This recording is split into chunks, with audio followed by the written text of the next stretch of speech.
I was told to do the closing speech. I initially thought I'll just get everyone to clap for 10 minutes. But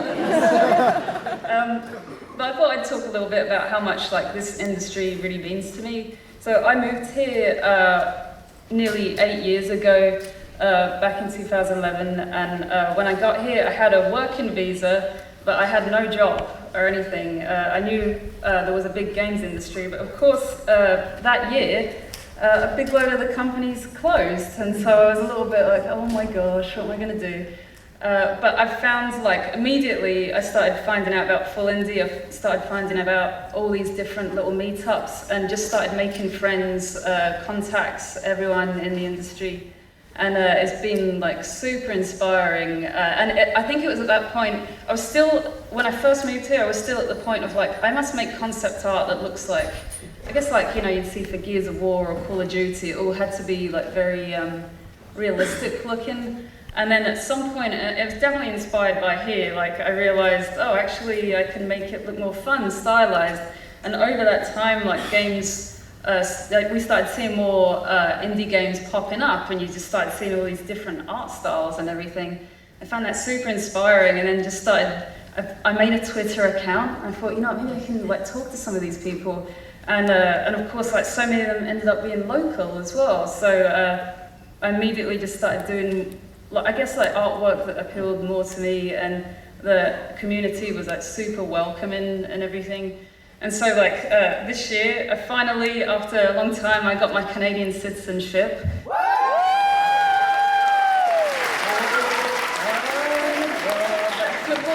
had to sing it. We didn't have to sing it in French though. I'm so glad.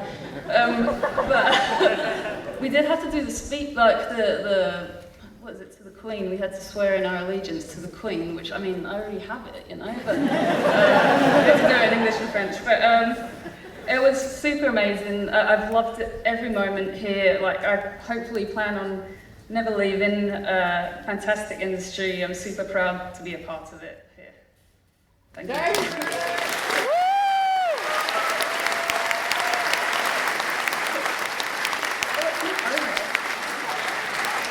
I got some slides for you guys. Actually, for people that are here at the morning, I have to go back through all these lovely sponsors. I'm going to do everyone this time. I'm definitely going to need some help from one of them. The people who were here earlier will know one of them I could not pronounce. I've been practicing all day. I still can't do it. So, first off, thank you.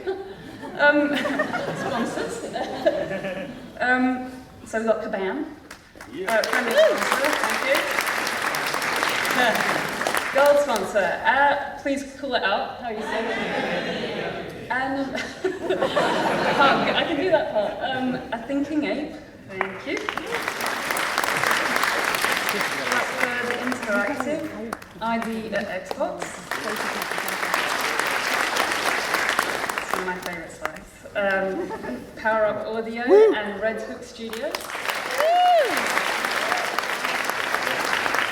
Skybox Labs and my favourite, Voyeur, video game lawyer. Voyeur. Okay, here we go. Right.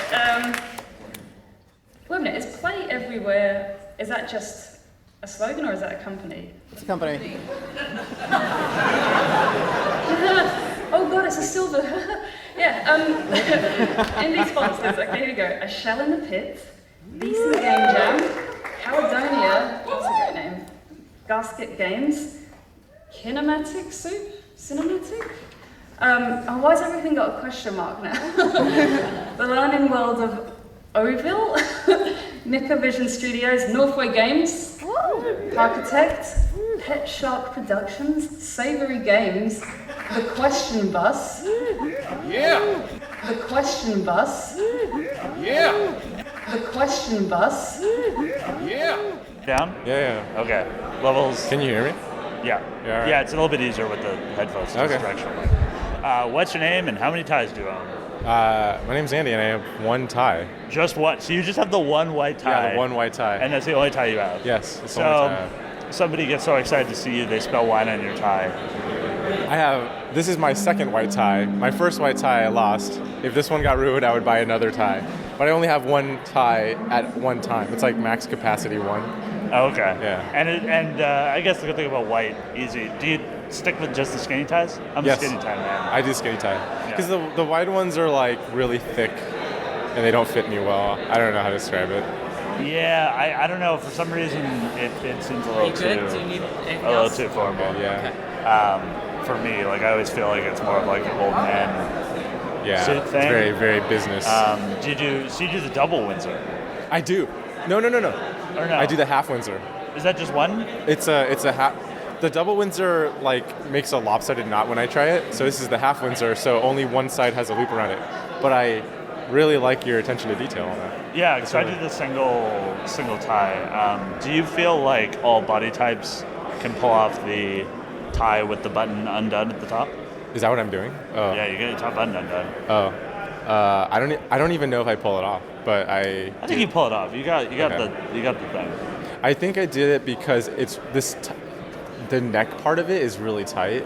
But yeah, everyone should do it. It's tough to get a good dress shirt that fits. And I'm not even like I don't dress this way to look serious. So I don't do it seriously. I don't even tuck in my shirt all the way. I'm having a good time at a work thing. Yeah, kind of look, yeah, right? exactly. Yeah. Like, and it's very neat. Like you everything about it's very, very neat. Like you look lint rolled. The knot's very centered. It's a good length. Like you got the thing. Do you tie your own ties? I do tie my own ties. I do in the mirror. Yeah. I've been wearing this. I've been doing the white tie thing for 7 years. Yeah. So- Basically, as long as you've been doing games. Yeah, exactly. As long as I've been doing games. How nervous are you for your talk? Really nervous? Were you more nervous yesterday or today? More now. Yeah, more now. More now. There's a lot of And people here. When how long did you spend on your talk? Not as much as I should have. I was like practicing earlier before I came to the venue here. I mean, like iterating on it. Yeah, just in the mirror or to people? Oh, to my computer screen. I should do the mirror though, because I noticed that I have a tendency to move my mouth in a weird way when I talk. Nobody's gonna pick that up, and No, nobody's it's just- gonna I pick can that see up from the front row. Yeah. Well, no, it's because I did it. I had this one video interview at PAX, and my mouth is like super crooked. And then I was like, do I do that? So I checked in the mirror, and for some reason when I talk in interviews, I slant my mouth to the side. That's why you gotta always talk to the side. You always gotta be side angle. Yeah, like I correct it. Yeah. Well, good luck with your talk. Oh, What's yeah. your talk about? Sorry, I'm trying to think about it. Oh, yeah, it's about like how I engage people who are interested in our game. Awesome. Particularly like if there's mean people online, like how I engage The question bus. Yeah. with them. And is there anything you want to plug? Like, Brace Yourself Games, doing cool stuff. Yeah. Industries of Titan, because that's what I'm working on. And Phantom Brigade. And Phantom Brigade, yeah. And other stuff that we haven't talked about yet. Yeah. Yeah, Brace Yourself is a mighty empire. Do you tell their fans to brace yourself? Like we got something coming? Yeah, well, Ryan's all about that joke. He does that a lot. Brace yourself for this and that. I thought about it, doing it more. But The question bus. Yeah. Oh my goodness. Yeah, Andy's talk. I didn't realize it had such an emotional like connection to him, I guess. Like that was pretty amazing to see. Like and I just think it's amazing how much like faith he has in other human beings. That I think myself personally, you know, the idea that anybody can be kind of helped to like be more positive, I guess, is something that I find hard. Yeah, and also I feel like that type of approach would be like, as not an angry person on the internet. Yeah. I feel like like that type of approach of always trying to talk to people and set them right. Yeah. Like giving everybody that chance. I feel like people that are like angry people on the internet, Yeah. or easily disturbed, Yeah. would like that, because I hope so. I that's mean- kind of the internet they want, is everything's equal, everything's fair, I can do whatever I want. Yeah. But they're like, well, like, come on, man, like that's kind of the general tone. Yeah, I think in real life people, if you talk to them in real life, then they are actually really reasonable. It's Well, just when he's you're not flying online. out there to like. No. Yeah. But I'm just saying, like in life, if we had this at PAX, like people would talk to us and they'd seem like a bit grumpy about something. But you explain something like, "Oh, we're only a team of 5 people. We can't do multiplayer," and they're like, "Oh, fine." But online, they would have been like, flipping out and getting angry or whatever. Well, also it's tough because like any excuse you would give involves a certain amount of like explanation that won't sound good. Yeah. Like somebody's like, "Oh, Keir, why does your podcast not have an intro or an outro?" I would go, "Well, if I have to do it, then every episode has to have it. Podcasts can only get better in production. Yeah. If I do it this way, then eventually it'll mean something. Like when there is an intro, Okay. it'll mean something to people. Yeah. But like people would just be like, "You're just lazy," and that's not wrong. This is a lot of this is about as little work as possible Yeah. to Keeps get it this casual. podcast out. Yeah. So Focus on the shall we begin? Sure. What's your name and what's your game? I'm Ben, and I'm working on Industries of Titan at Brace Yourself Games. And you're new here. I am. I'm new to Vancouver. Like I moved here like in October last year, and I started at Brace Yourself in January. So fairly. Do you think because Brace Yourself has a bit of a stereotype of a lot of people coming from a lot of different places in the world to work together in Vancouver? Yeah, that's true. Yeah, been growing. Yeah. And or across Canada, like a lot of your team is not from Vancouver. I think probably over half of the company is not even from Canada. Do you think that makes it easier to? Yeah, I mean, I feel that generally about Canada, and well, maybe I haven't actually visited a lot of Canada, but about Vancouver in particular, is it like everybody is from everywhere, and there's no sense of like, oh, you're a real Vancouverite or you're not, like depending on how many years you've been here. And also, like, we don't. Well, I mean, I'm born and raised Vancouver, like lived in Kitsilano since I was 1. Well, okay. But like if there was a definition, then I guess you would be. It. yeah, but no one seems to want that. But people that have lived here for a couple of years don't claim this. They're not like, "Oh, I'm from Vancouver." 'Cause No. I've heard other cities where people do that. Yeah, Paris had that feeling. Like if you're basically, unless you've been there 10 or 15 years, you're like not really. You don't Well, no, really but belong. People would be there for 5 years. Like I heard in San Francisco, Yeah. Lyft drivers were complaining Yeah. that people were here for 5 years and they were like, "Oh yeah, I'm from the Bay Area," and it's like, "Oh, where'd you go to school?" And it's like Kansas, and it's like, well, no, that's not how this works. But why? What does it matter? I think that's I the think it's mindset that because- I like here. Is there isn't even that mindset of like, do you belong or not? You're just if you live here, you're from Vancouver. Fuck it. Like, Well, also because anybody who stays in Vancouver obviously accepts that it's nice. yeah. I mean, yeah. And anybody yeah. that moved here thought it might be nice or is nice. Yeah. So it's just this general consensus of like, if you're here, you like it here. Yeah. Don't be a jerk about it. I mean, the people do complain. Like, I mean, people complain about everything, but I feel there's so much good stuff here. Like, the SkyTrain's really good for North America, and it's I don't know, the weather's good most of the time. Some of the time. I mean, when did you come here?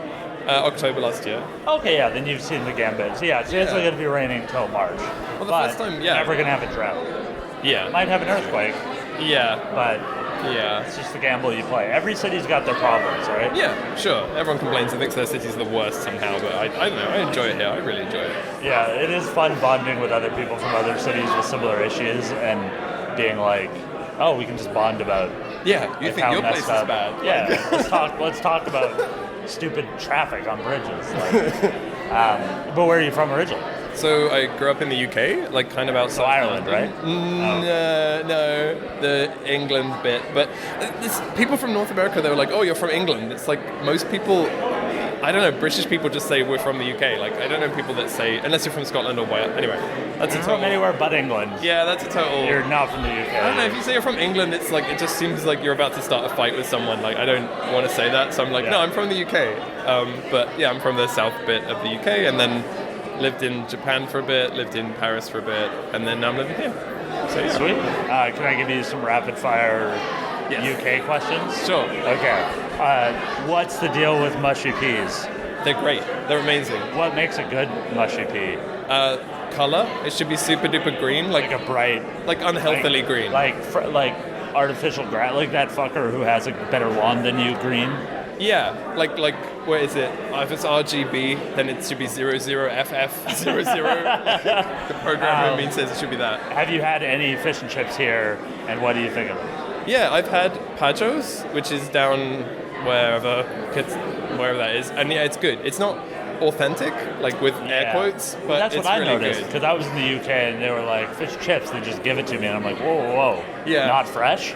But it's just because No. like you're making so much fish and chips. Yeah. And the aggregate, it's like our sushi. It's like Yeah. your average. Well, it's good in a different way. Like sushi here is not Japanese sushi. It's its own thing, but it's different. It's good in a different way. And like the chip fish and Home chips of the here, California roll. Yeah. And the dynamite roll and the all these other crazy things that a Japanese person would not know what to do with. And they're like 3 times the size of a regular sushi roll as well. They're just What's a food from the UK that you can't find here and wish there was more? The first thing that springs to mind is salad cream, which is like a garnish. It's basically mayonnaise with a whole bunch of vinegar in it, and it's like stuff you put on salad. You can probably find it. Not salad dressing. No, it's called different? salad cream, and it's like it's basically. Is it like, sweet? No, it's like evil mayonnaise basically. It's great. Because like good coleslaw is just mayo, apple cider vinegar, and sugar. Oh, okay. So It's not that. It's not got way that. more kick than coleslaw. It's like well, yeah, but if you put too much apple cider vinegar, it's got a lot of kick. Okay. Where's the optimal spot to sit on double-decker bus? okay. I think top middle, maybe bottom middle. Like at the front, it's too cheeky. You're too cheeky. You know, at the front, you don't want to get hit by the branches. Top back, someone's gonna not like your face and beat you up. Bottom back is just too near the engine. Bottom middle's good. Top middle's good. At what point does a Nando's become a cheeky Nando's? I think they're always. I think because I missed that culture. I left 10 years ago and I never had that, and so I think they're always cheeky. I'm not sure. It's not always cheeky. I don't know. I think it's like late at night, like it's like you shouldn't be doing it, then it's cheeky. But How it's do you great. know about cheeky Nando's? I was in the UK. I was there for like 6 weeks. Oh, it's, Yeah, I know all. you picked it all up in 6 Yeah, weeks. I ate nothing but fish and chips and blood pudding and Cornish pasties and haggis and like I was just eating what I could only get there. I do miss the pies. Like Yeah. meat pies is something. You say pie in North America, and they'll give you something sweet, but it's like no, I want savory. Yeah, Cornish pasties are like anybody who talks shit about UK food needs to have a Cornish pasty. It's quite plain. I mean, it's quite. It depends what's in it. No, but Yeah. the thing is the crust is amazing, right? Yes. So you're getting like a pizza pocket dropped from God with the best pastry you could ask for like a quiche or something like any of those type of crumbly crust. You're getting that, but it's the self-contained meat pie you can eat on the move. And you can put it in your pocket. Historically, that's where they're from. Right? And also because like the one thing that was a real big culture shock is because like trains are such a bigger deal in Europe and especially the UK because you guys don't seem to have a lot of like you just use the trains as rapid transit rather than having like a separate thing. Yeah. It seemed. Yeah. Well, we spent the money on it, and it's there. So but you could get like a solid Cornish pasty in a train station, whereas like that, it's like you want to avoid all food in any transportation thing in North America. Oh yeah. You never want to. Yeah. It'll be some hot dog that's been lying out for 6 weeks. Yeah, you don't want to do that. Is there any UK candy you miss? Oh. Not a lot. I never was really into candy so much. I really like coffee crisp. That coming here. I Yeah, like that's a whole Canadian, bunch. baby. I know, but Have you like had that's ketchup chips? yes. Have you had all dressed Ruffles? Yeah, but they taste like barbecue flavor to me. Yeah. It's basically Not barbecue. big barbecue. Yeah. Yeah, it's weird. Yeah, like coffee crisp is a weird thing for people to be into. Because it's just like, for us, it just is what's there. Yeah, but it seems like something that would have such a broad appeal. I don't know why they don't export it. Like coffee and chocolate, why is that not everywhere? It's crazy. There's probably some businessman going like, a bunch of these Canadians buy it and bring it. Like, we sell kilos of it at duty-free stores, so why... That's true. They Why can let charge a the masses premium. have it? Yeah. And also, when you're in Canada, you're visiting Canada, you will probably see a coffee crisp and try it. Like I would see random candy that I've never heard of and get it. It's hard to know like what's exported and what's not as well. Like when you go so people say, "Oh, bring stuff from the UK," and I'm like, I don't know what you don't have here in order to know to bring it. Like it's And we have a lot of it. Yeah. But it's weird, like, I don't know. Cadbury stuff. Like we have like a Tesco's like built into our grocery store, yeah, I saw that. Yeah, and it's like Save on full of garbage. And it's not cheap. Like the thing about Tesco's is it's Yeah, cheap it's and cheap. everywhere. Yeah. And you can get like a jar of mustard for like £1. Yeah, And it's but really here good like- mustard, it's and you're import. like blown. Your mind's blown. Yeah. Do you? You have a significant other, Yes. correct? Do Yep. you text them? Yeah. Well, Um, I mean, no, I don't. Not SMS. I mean, I Or use WhatsApp, or Yeah, yeah. like you send them messages of text. Yeah. How many X's and X's do you put on the end of your text? None None. in a text message. Oh, That's a printed card kind of situation for me. Oh, okay. Because Yeah. that was something I was noticing as I was doing online dating in the UK. Oh. Was I was getting like lots of X's but it just like seems like more of a casual thing. Yeah, it's like a Whereas sign-off. like, but the sign off here, it's like I'm kissing you or I'm hugging you or I'm. Wait, people physically write "I am hugging"? No, you. no, no. But X and O is like kisses and hugs. Yeah, that's what so they if you're mean, like XO, technically. XO, XO, XO. It's like it feels like you wouldn't be like. I'm alternately rapidly kissing you and hugging Yeah, you. like and you're- it's like you would put that in your mind, but I would just receive it on every message, and I'm just trying Yeah. to picture this. It means Like not a full, lot. yeah, like it doesn't have the same impact. Has the difference in meaning of kebabs tripped you up here? I haven't eaten them ever. Like, I don't eat Okay. kebabs a lot. I ate them in Paris a bit. But wait, is it kebab here versus kebab in the UK, right? Just Yeah, I the think it's spelling? kebab, but you would assume it's just different spelling. Yeah, But like here, sure. kebabs are on a stick. Really? Yeah. Oh, Yeah. like a shish kebab. Like a shish kebab. Yeah. Right. Okay, I've heard of that. But, well, I just haven't ever got in. I just assumed it was the same. If you could go to, if somebody's going to the UK for the first time, you could only go Yeah. to 3 cities. Yep. What do you choose? I would say I wouldn't go to cities. I'd go to countryside, just because I love the countryside in the UK. Like I'd go to the Lake District or Scotland, and then I mean that's the whole thing. You know, the right. countryside district, The same- Scotland. So yeah, rural like Highland area, and then also the Chiltern Hills, like rolling hills down in the south, and then maybe like Devon or something. I think countryside is really good in the UK. I went to Dorchester Oh, yeah. to see Jake Burkett. I recorded a podcast there. Took me on a tour of the rolling hills.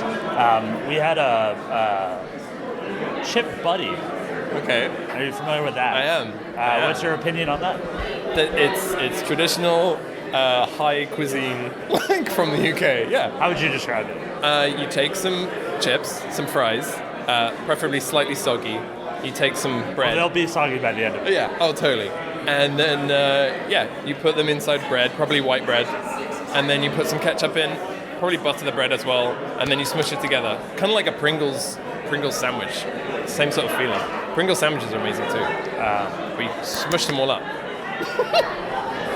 Do you, is it weird still hearing about the Queen here in Canada? Yeah, in a good way though. In a good way. Like I'm not a monarchist, and I think we should get rid of them. But A monarchist. monarchist? Yeah, it's like people who support the monarchy. Like, I think we should get rid of them. But looking at the money here, I'm like, oh, it's real money. It's got her face on it. It's got that lady on it, and also other people. But like, yeah, it's weird. It's like it's weird how other countries in the Commonwealth are like, yeah, it's our queen too, and people in the UK are like, no, it's our queen. It's like, no, it's our queen. Like, I don't know. I think it's weird. I don't think I know I'm going with that. I don't think any Canadian thinks that they are only our queen Yeah, and that I they guess. just live in the UK. Yeah, it's weird though because it's like you have a queen, she's your head of state, sort of, not really like, but she's like in another country. It's a weird situation to be in. It's a really weird. Do you have any opinions on the royal wedding? Oh, that was amazing! I loved it. So, my wife, she's from the US, and she was like cringing because of the pastor guy who talked for like way too long, and I thought it was hilarious. It was like total clashing of cultures, of like the guy talking forever and doing like all this emotion, and then the English side, which is like dull, it's super dull, and that's how it should be. It's like got to be all stodgy and boring. Like, that's the monarchy. It's got to be like pageantry and completely unrelatable people. Like, I think that's like the whole point of it. So, let's say you're just sitting down. It's a good weekend night. You're just sitting on the couch, watching some quality UK drama. Do you have a favorite UK drama? No, I don't really watch UK. You mean like, are you talking about a soap? Like soap opera? No, just anything made in the UK, really. I mean, I like old comedy stuff. Like The Office or Peep Show. Or Black Books, Space, that kind of thing, so you're sitting there, you're watching some quality TV with your significant other. Yep. They turn to you, and they're like, there's something I need to tell you. Yeah. I'm actually a royalty from this country. I come from a royal family. So if this keeps going, you're going to be part of that. What would be your emotions at that point? That would be horrifying. Like, that's such a horrifying thing. Like, to have to be part of that whole public stuff, I would just run away. I'd be like, I can't do that. Or we need to, like, elope. Or you should just quit being a royal. That would be really good. Yeah, you should just, like, totally be the last person. Be the last royal in your and all whole you lineage. need to do is just go to one royal wedding and then it'd be over. Oh, yeah. That'd be cool. I could be the one that, like, messes up a royal wedding. I, like fall on the gown and, like, mess stuff up. And, no, I don't think I would want to marry them. In that case, it's way too public. That's creepy. Ugh.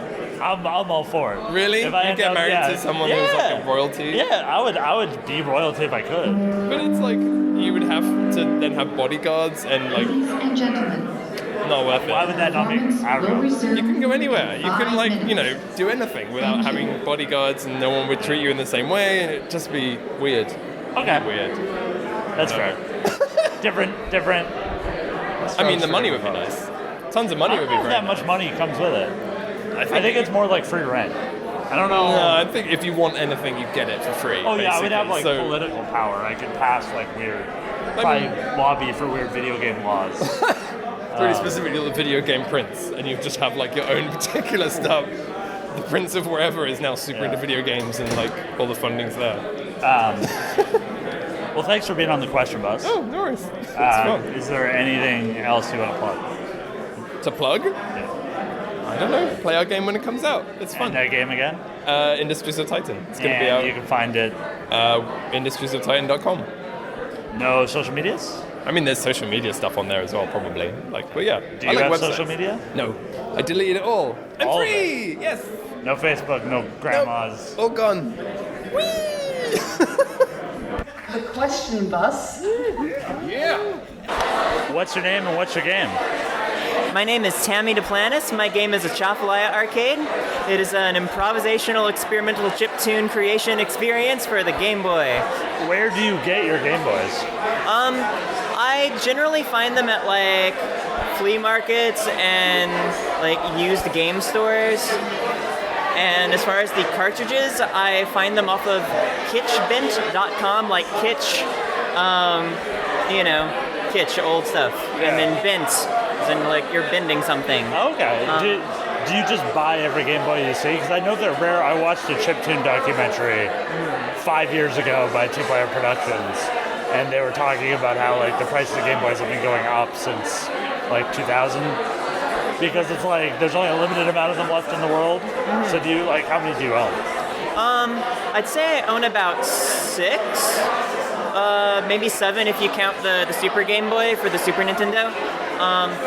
And while the price is rising, I find it's mostly rising for like the original Game Boy in the original color, like the gray that everybody knows. So I like having a bit of a range of them because they all sound a little different. So Do you name them? Huh? Do you name them? I don't name them. Stickers? Yeah, sometimes. So tell me more about the game. What's it? Or the chiptune interactive experience? Or Yeah, so I mean, you can call it a game, you can call it an instrument. I don't really care. But basically what it is a, like I said, an interactive musical experience. They are instruments. As you're playing these instruments and exploring them, learning how they work, you're also creating these like abstract pixel bayou-scapes and reading about my nostalgia for Louisiana, where I'm from originally. Oh, okay. Yeah. What's the regional food of Louisiana that is you still have strong feelings for? Probably Jambalaya. In fact, my Twitter handle is Tambalaya, which is Jambalaya but with a T. Yeah. That's a good get. Oh yeah. Any offers for it? No, none yet. Do you have a price that you'd sell your Twitter account for? Oh no, I love Tambalaya. I'm never getting rid of it. Yeah. And like I guess I do miss Jambalaya, but I do make a mean Jambalaya myself. So anywhere that I go. That's a good way to do it. Yeah. There you go. Do you do it as like a big group thing when you make it? Like do you invite a bunch of friends over? Oh, absolutely. Yeah. It's kind of weird to eat by yourself. Oh, absolutely. Yeah.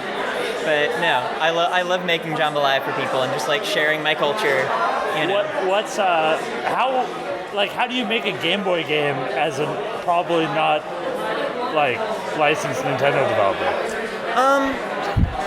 I mean, it's not. People aren't really paying attention to the space right now. Nintendo doesn't necessarily care if you're making a ROM from scratch and releasing it, for free or for cheap, as long as you're not like taking money that Nintendo would be getting anyways.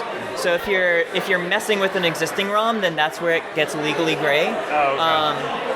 I was even just meaning from like an SDK standpoint, like how are you coding it? Oh, how am I programming? Yeah. So I use a compiler and a C library called the Game Boy Development Kit. So I'm writing them in C and then compiling it into a ROM format. A lot of other people who make Game Boy ROMs tend to just learn assembly, but I just use C because it's easier for me.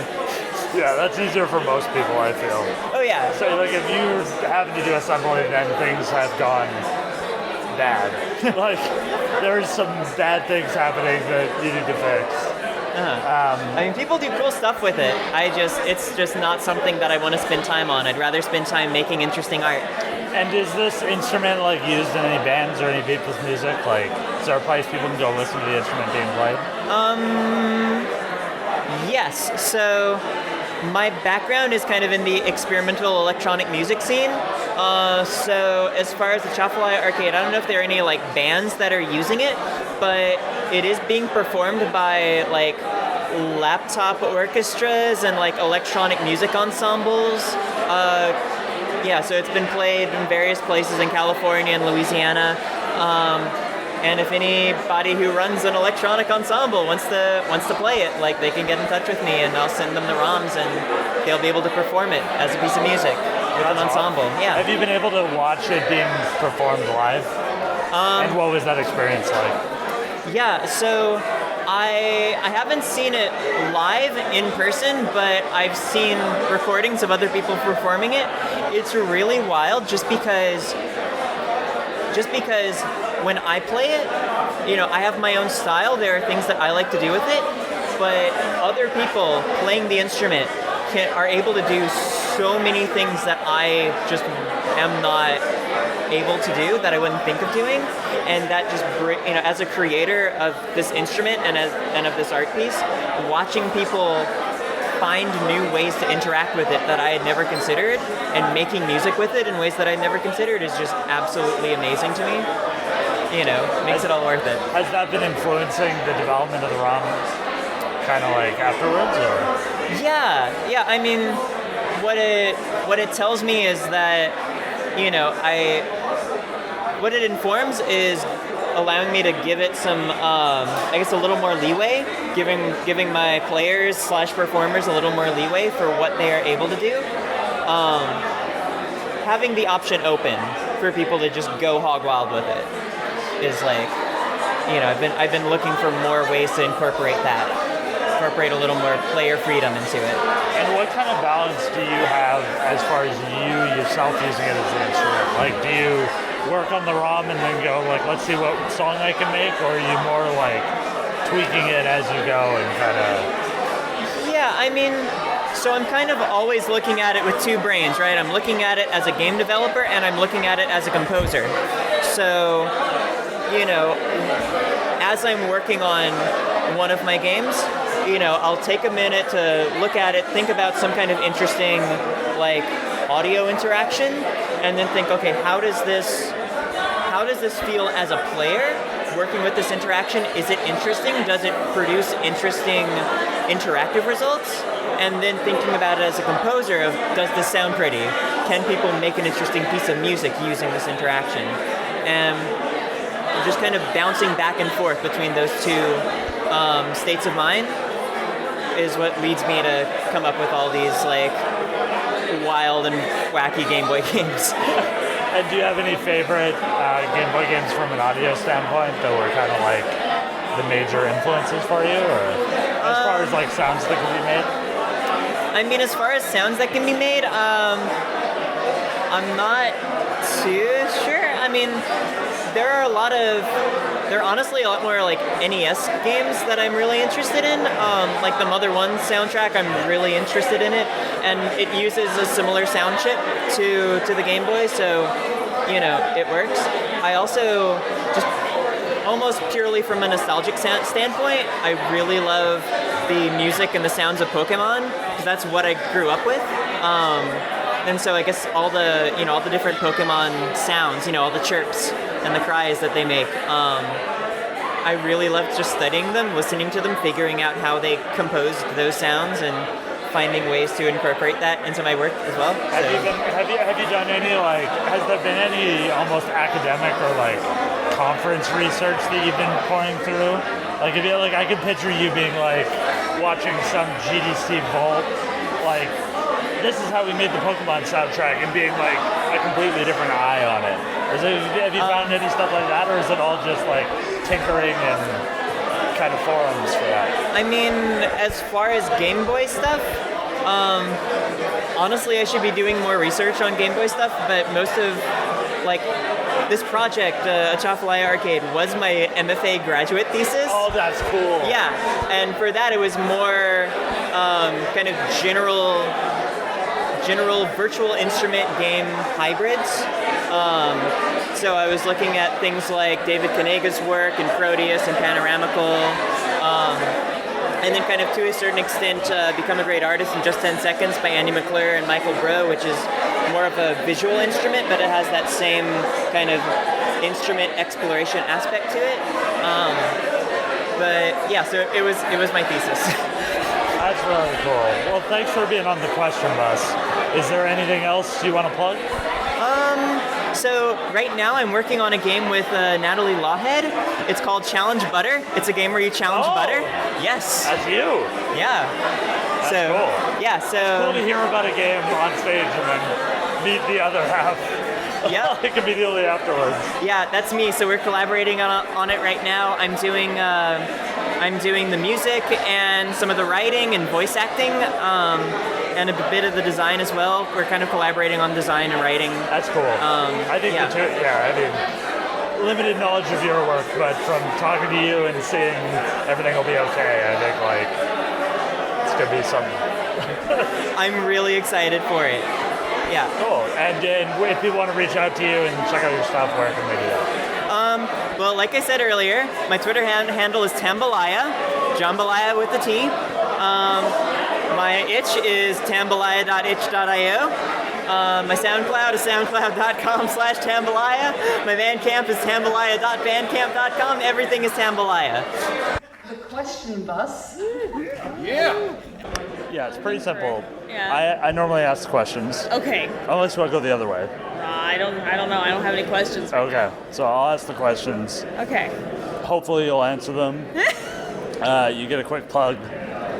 That's pretty much it. Oh my god, I don't even know what I would plug though. Well, that's I at got the nothing end. to plug. That's at the end. Right. You ready? The levels sound good. Okay. Okay. Yeah? No, that's good. What's your name and what's your game? My name is Sarah Rowland.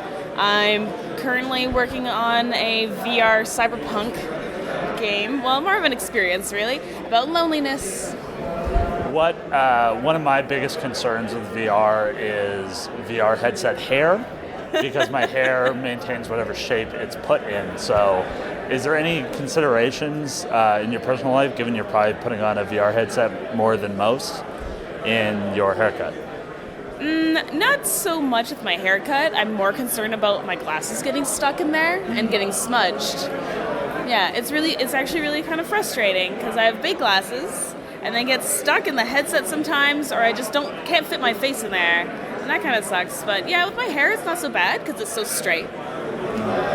What have you always just stuck with the same glasses frame for a while?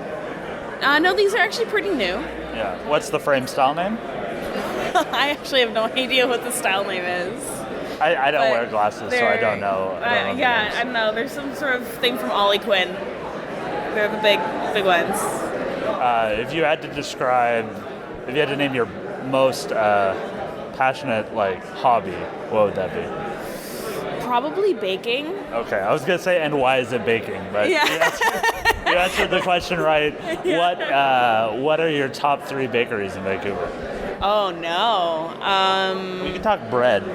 Well, Why okay. not just keep it to bread? I mean, keep it if we're simple. gonna keep it to just bread, Nelson's Bake Shop Ooh. has really, really good sourdough. They have one. What makes a good sourdough? Is it just like the pungency, or? Well, yeah, it's like the sourness of the flavor, but it's also the texture. Like theirs is really moist and springy, and it has a really good flavor. Yeah, I really like a bread affair on Granville Island as well. And I'm not the biggest bread affair guy. no. No, I feel like at the farmers market that I go to, Yeah. purebred's bodying them at bread. Really? To a bread affair. And also a bread affair took over Le Baguette.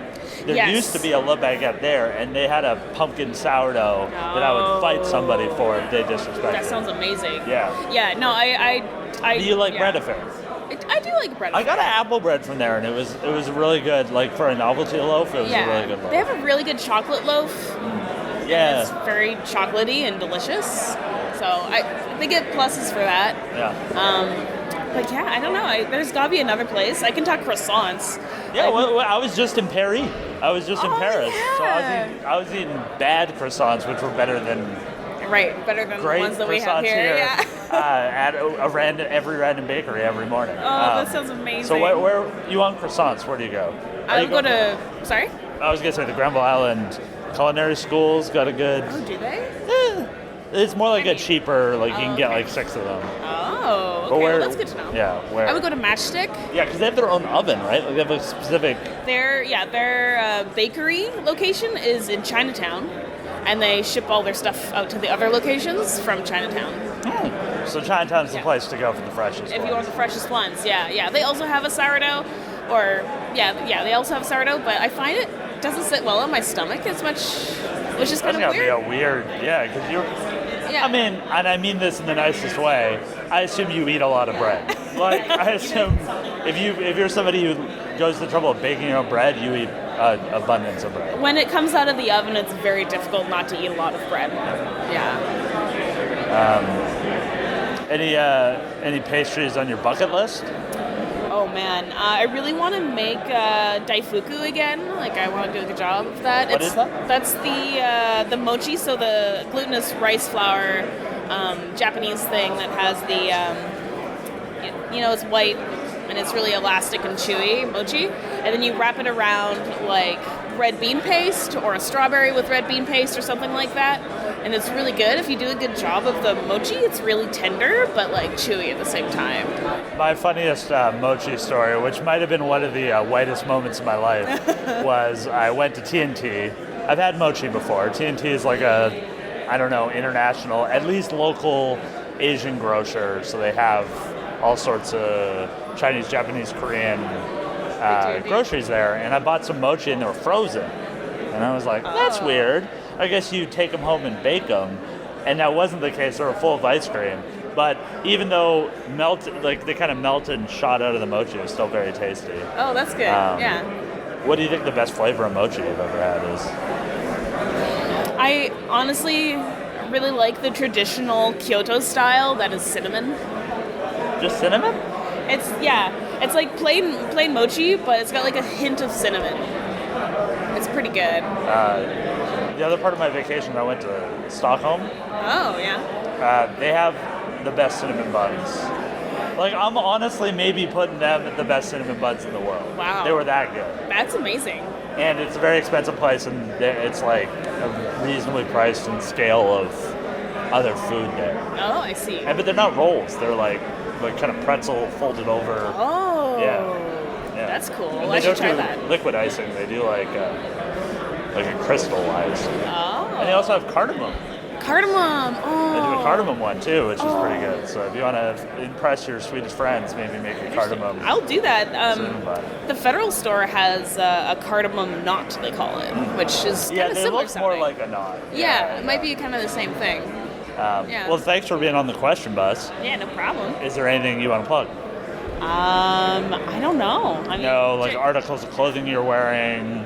I'm wearing a cool Japanese block print bomber jacket from Black Milk. No, like, yeah, but there's like other stuff you're wearing that might want to plug considering the time frame. Oh, right. I was going to say, yeah. Well, Wander Song, I'm wearing my Wander Song t-shirt. You should check that out. It's releasing soonish. Next week, 29th? Next week, 29th. I think it's the 29th. I gotta do interviews with them, really. Yeah, you really should. Yeah, so check out Wander Song, because Wander Song is a beautiful, adorable game full of love and happiness. The question bus. Yeah. What was the name of Screaming into the mic. What was the name of the sausage that you got from the farmer's market that you really liked? It's donair sausage. I think Donair. it's Stevenson. If you look up hashtag Keir of the Year, which is coming back in multiple forms at the end of the year, I ranked my best sausages and was able to find all their Twitter accounts. There's this donair sausage from this farmer's market butcher. I think it's called Stevenson or Steveston. They do like a lamb donair sausage, which the only problem is that the casing is almost non-existent. That's the only problem, but Very soft, it sounds it's better than most donairs you can buy in frozen fucking sausage form. Yeah, okay. So you just, I got a little bit of extra parsley. I can make it tabbouleh, like boom, boom, bam. Like you can have a pretty good like Mediterranean Lebanese meal, like out of the freezer. That's wow. And then number 2 is from the local butcher. It's been my local butcher. Well, when we were a kid, it was too expensive. But now I can afford to go to the nice butcher, the best butcher in Vancouver, Jackson's.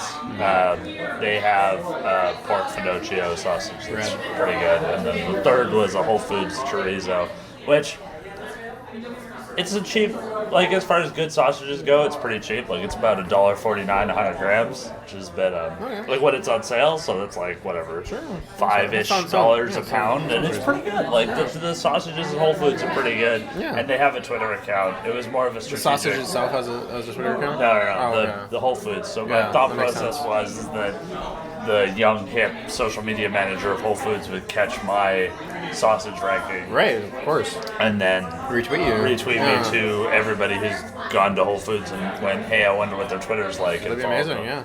Like that would be a huge look. I take a lot of chances. Like I take a lot of. They're not dangerous. They're not dangerous. It's more What are your like thoughts on DMing people? my DMs are open. And what- DMing people to do you ask mean? for a retweet. I mean, Right, it you depends. shrugged, but It depends on like how good the tweet is. Like I've definitely posted a joke in our work Slack that I was like, this did not get enough traction, so I'm just gonna make sure you all see it. And I got a couple likes and retweets. I wasn't asking for it, but you get a couple yeah. posting tweets somewhere, you get extra likes. I mean, asking for a retweet, I don't know. I'm not gonna ask you for a retweet. Like I'm not gonna ask like a person. Does that work? Did you do that? No, I'm just spitballing. Yeah, never really I thought don't of know if that. it'd be like way too weird. I also feel like a lot of the DMs aren't open. Like it's more like Yeah, maybe. I'm a man of the world. Like DMs are open. Sure. Whatever.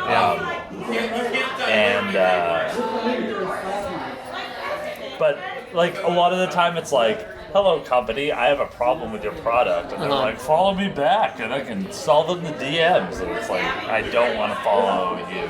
And this is a way you can grease out followers by people who have broken products. Like I don't like that. What's your kind of stance on DMs? I closed mine for a little bit after Tumblestone launched because I was getting a lot of nastiness. But I reopened it, and it seems like a good way to make industry contacts. Like I actually got some reasonable like deals. Some people reaching out to me on Twitter. Yeah. So Yeah, I could definitely see that. Yeah, it was interesting. Like, I'm not 'cause in the point where my DMs are so swamped, I gotta close them. I put my email on my Twitter description, so like ideally anyone who wants to do business emails me and doesn't DM me on Twitter because I still rarely check it, but Yeah. I keep it open and that's. I always check it. Well, my Twitter app on my phone is a bit delayed. It's like, 'cause I scroll up, so it's like 2,000 tweets behind. So that also means I don't get the messages and stuff as quickly. But if I'm at my computer, then I'm always like, I'll check it whenever I check my email.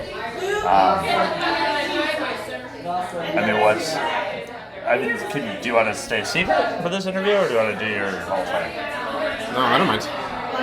Okay, what's your name? What's your game? Oh, hi, hello, hi. I'm Ty Taylor, and I made The Bridge, and I also made Tumblestone, and now I'm working on a new game. When's that going to be announced? Right here. I don't know. No way. You're not know. giving me the exclusive. I don't really. It's, You can. I don't not talk about it. I just don't really. There's no public Twitter account for the game? Nah. So you're just going to say the game and then Yeah. people will look up you and not Sure. the game? Really? You're going to give a world exclusive? This is the first podcast ever? No, I mean I talk to people about it all the time. Oh, okay. And interviews on paper on all that? Whenever, I don't know. Okay. What's the new game? Okay, cool. Yeah, it's called Dual Joy. It is a bullet hell music game where you use both thumbsticks to individually control two separate ships with a bunch of stuff that's shooting at you tied to musical notes. Have you played Question Bus alumni, everybody's favorite person in red glasses, dual hands, a disaster track? ADHD. Yeah, JC's game. Yeah, Yeah, of Jason's course. playing this. Yeah, it's a totally different game, but But you do control two separate things. Yeah. Two separate elements. sure. But so do you in Brothers? Is like, is it Brothers meets Audio Surf? Sure. I mean, yeah. Call it that. You can call And it you that. started that It's on like- Train Jam. Because you were like, oh, look at me, I'm Ted Taylor. I got a game on the Switch on the train while you're just making like game jam games. They're all like braggadocious Did coming off not the train. started on Train Jam. I worked on it on the way to Train Jam on the airplane. On Train Jam, I made my separate Train Jam game, which is pretty cool. But I worked on it on the plane because Nintendo Switch is very fun to work on flights because I can actually do console development while on an airplane, which is really neat. Because it's nice. I mean, you can do that with Vita, but Yeah, but why? I don't know. You're working on the Vita game. Oh, okay. You work on, I don't know, IGN's best Vita game of 2017. Is that a thing? Yeah, you didn't win it. No, because I didn't launch on Vita in 2017. Is that a thing? Yeah. Is IGN still doing a best Take the Vita game? Wins are a win. Is IGN just still doing a Vita game of 2018? Because if so, I might I just don't know. launch on Vita's Vita. still supported. Great Yeah. platform. That's neat. Okay, anyway. Paid for the, I don't know. Paid for the porting cost of PS4 Vita by itself. Yeah, I mean, I guess the Bridge did as well. We never launched Tumblestone on Vita, and I don't know why. Maybe we will. Yeah. I think you want Sony to ask you. Like, you don't want to be like, I do want Sony to ask Yeah. me. No, I'm going to reach out to Like, Sony and be like, hey, do you want to give us a deal if we launch on Vita? if you don't want to offer to help somebody move, you want to Yeah. you want to be asked. Kind of. PS4 you just do, but honestly, if they're if we're looking for PS Plus deals for PS Vita, I'm like, Get a nice little check there. yeah, of course. Funny thing is, we actually registered Tumblestone for Vita, and put in a release date and everything in the system, and just put it into cert and failed cert, and then never bothered fixing the bugs because we were so under the gun, and still never bothered fixing a few bugs. So it's actually just inches away from launching Oh, on so Vita. it's really close. Yeah, it's And probably worth it. The real funny thing, maybe I don't know. The real funny thing is, Well, you probably do crossbuy, right? So it's like, yeah, that was the bugs. It was networking bugs, and so networking bugs scare me, and so maybe. But anyway, it launched on Vita because of the dates being in the system, and so by launch, it showed up on the front page of the Vita store, which is fucking awesome. The people clicked it, they got an error, and then we got flooded with emails. We're like, I'm trying to buy this on Vita, it's not there. I'm like, sorry, what? I don't recall being finished with this process. So I don't know. Maybe I'll launch it on Vita again, or for real. Oh, the new game. No. Yeah. Unless Sony asks me, I'm not gonna bother. It's coming. Yeah, I mean, Or maybe I will. Fuck, I don't know. it's got to be the last year, right? I don't know. It's honestly, it's Unity. It's supported. the 3DS is still out. It's supported. I could. I don't know. This is an extra. If somebody wanted you to, Here's the thing, like, if somebody wanted you to bring Tumblestone to the Vita, or any, If Sony is like, we'll give you X dollars to do what's it, the like, hashtag? okie dokie. Like, what's the hashtag? There's a hashtag? No, you can start one here. Like, to Hashtag. get Tumblestone on the Vita. If enough people hashtag tweet this. Yeah. Hashtag. Please bring Tumblestone to the Vita. Ty, you have a very handsome face. Yeah. Yeah. Do you think you're handsome, or like, do you think you're still on the upward trajectory, or do you think your best years are behind you? No, I mean, I think men age. Well, typically, I like getting gray. I have a nice salt and peppery thing going on. Is that natural or Yeah. artificial? No, of course it's natural. I don't know. Some people maybe dying their hair gray. I'm not saying who. I'm not gonna shame them for it. Do the thing. I did not dye my hair gray. My hair is naturally getting salt and peppery. If it's true that it's from stress, then it's all these console ports I've been doing. So you want your hair to naturally go gray, port it into the video. Yeah, you'll notice how many consoles I release to you by the percentage of my hair that is gray. Just as I age, it'll be grayer and grayer. And How's the hairline? Your hairline still looks pretty solid. good. Yeah. My grandpa died with like a full head of hair. I was like, I'm optimistic. Like, strong hair genes. Do you have a favorite member of Power Body now? Oh, Kevin is the most well dressed. Jeff is the most fun to drink with. I think Cole is the sweetest. And and then there's Joey.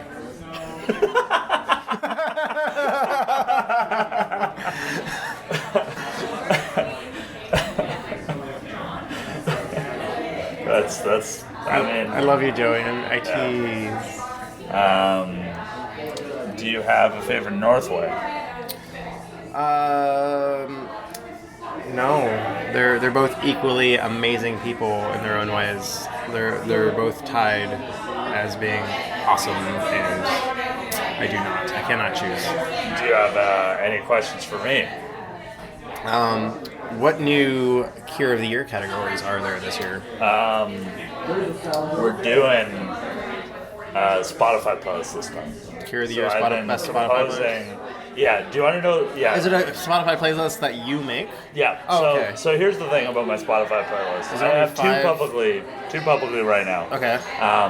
And nothing in my life has received less attention or gratitude than posting that I made a Spotify playlist. It has been Nothing. It has been nothing. The thing is, the two Spotify playlists, one I'm very proud of, one is okay. They're artist based. Okay. So I think that might be the issue. Whereas Cure of the Year, the playlist that'll come out sometime between Christmas and New Year's when all the Cure of the Year stuff comes out. That is a compilation of my favorite songs of the year. I listen to every playlist I make. This is only songs that were released in 2018. Yes. Got it. So, Cure of the Year, not gonna have. There'll still be the best music video category. Okay. Will probably still be a thing, assuming there's enough good music videos. Last year was fucking amazing. Like the 3 music videos are. What were your Cure of the Year last year? So, are you familiar with Young Thug? No. So he's this mumble rapper kind of pioneer, in that you can't really understand what he says. Okay. And I'm saying you resonate with that? as somebody who listens to almost exclusively hip hop. Do the I lyrics can't speak to you? understand what he says. Okay. That's not just like, oh, my mom or something like, oh, I don't understand what they're saying. And you like? Do you like the music before or after looking at the lyrics? Before. Okay. And then you parse it. Like, How do you know that the lyrics aren't like terrible? Like. Oh, it's terrible. Oh, okay. A lot of the time. But Young Thug had this song called Wyclef Jean, which is another artist, one of the members of the Fugees, hip hop great in his own right. Yeah. as well as reggae and the stuff he's done for Haiti and all that. But he had this song called Wyclef Jean, and the whole premise of the music video was the shoot went to shit.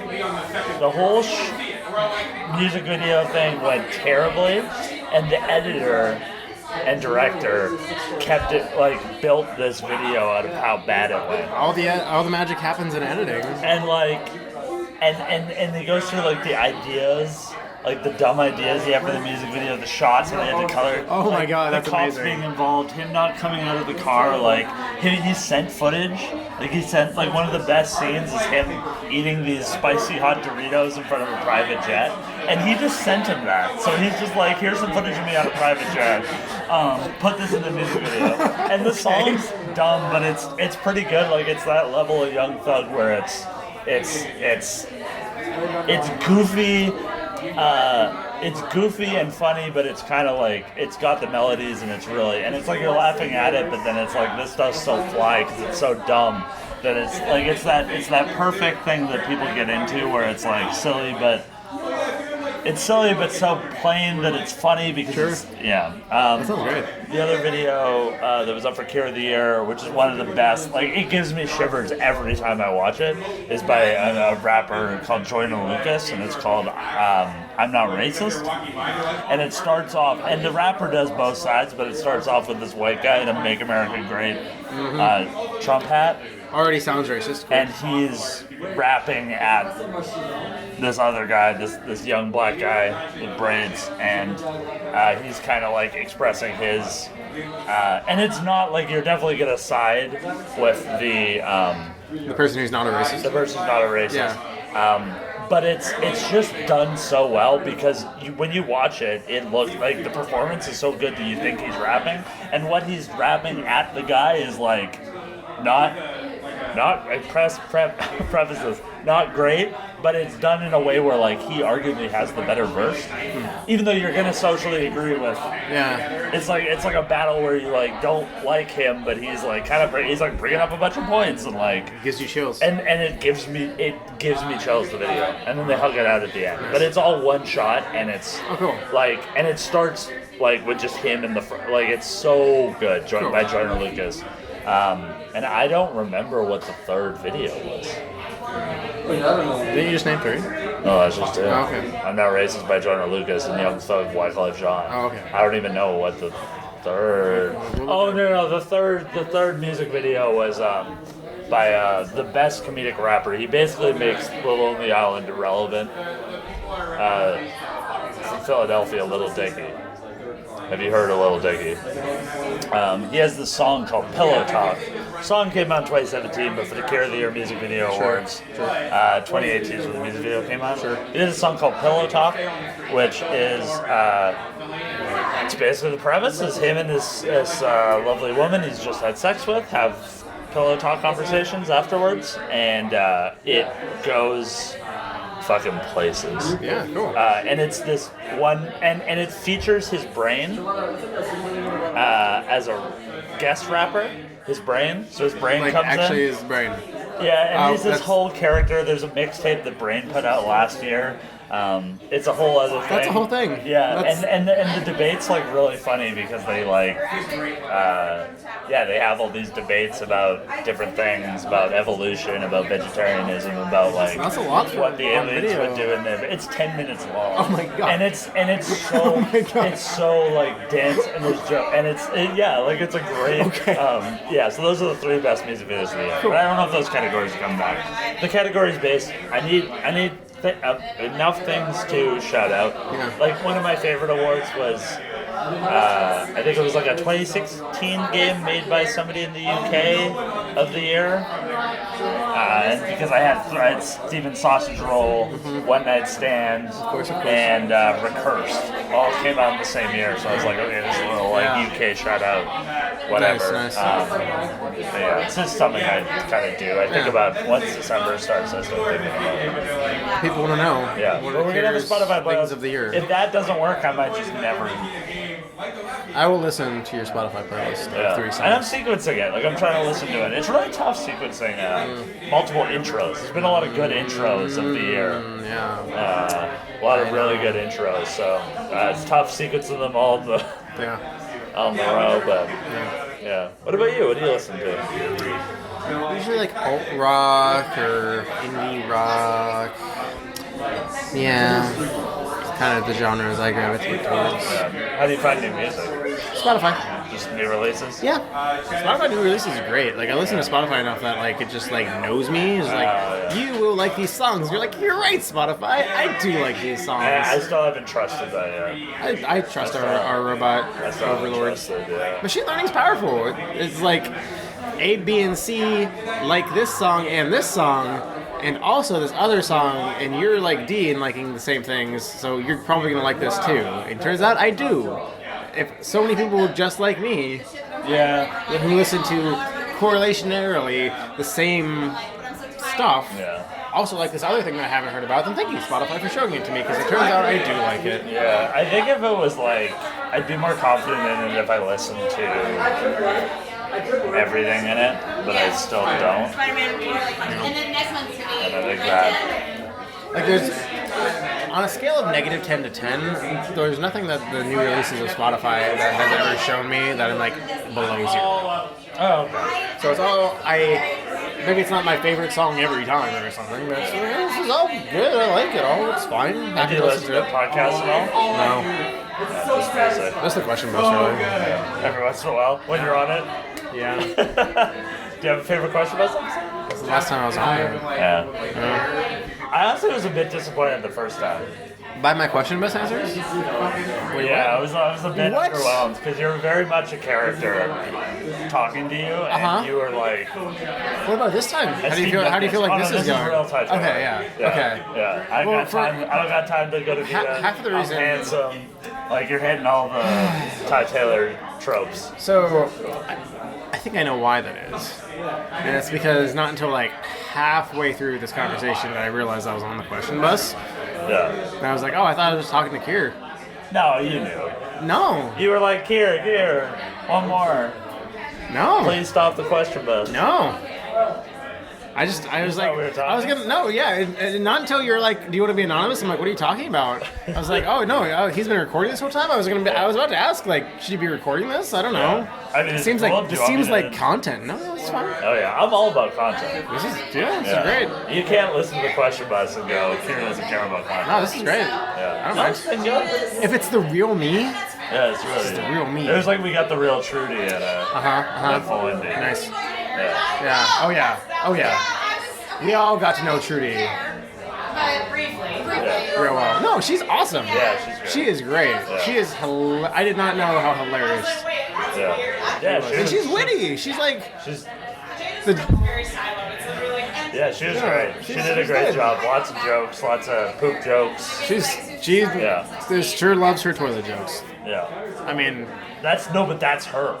Like she's like the type of person who won't like have a coffee during the morning of a day she has to go see a movie because she's worried that she'll have to go to the restroom. Yeah, like it's an important fear. Yeah. Where do you stay when you stay in Vancouver? Depends. Right now I'm staying with Kramer. Shout out to my boy. Yeah.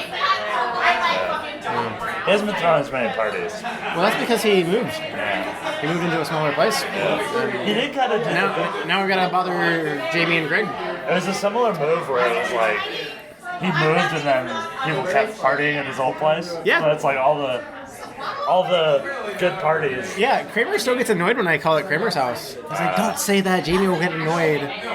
But it's Kramer's house. It's always been and always will be. Yeah. Was the indie house 2.0, right? I mean, Jamie and Greg are there. I don't think... No, I feel like Noel and Greg lived there. Did they? Yeah, it was like Noel, Greg, and Kramer. And Kramer? Oh, I don't remember about... No, I don't know. So you normally just stay with friends? Yeah.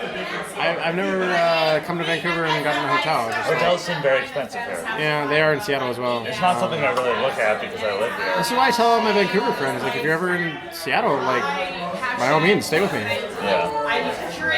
It's weird because Tyler has the same, It's the same kind of house 5 blocks away. much bigger. Yeah. So Is it much bigger? yes, Okay. it's like twice as big.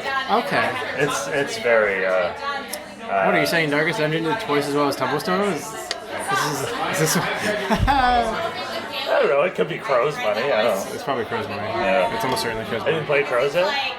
No. 2.0? No, he hasn't sent me a copy yet. Tyler Sigmund. No, so he's like, hey, anyone want a copy of my of Crows? I'm like, I do, and then he ignored my message. Good job, Tyler. I expect a copy on my desk. Because we work in the same office. Are the crows still dropping shells on Yeah, you? I think he trains them to litter on my house. I think the crows think it's his house.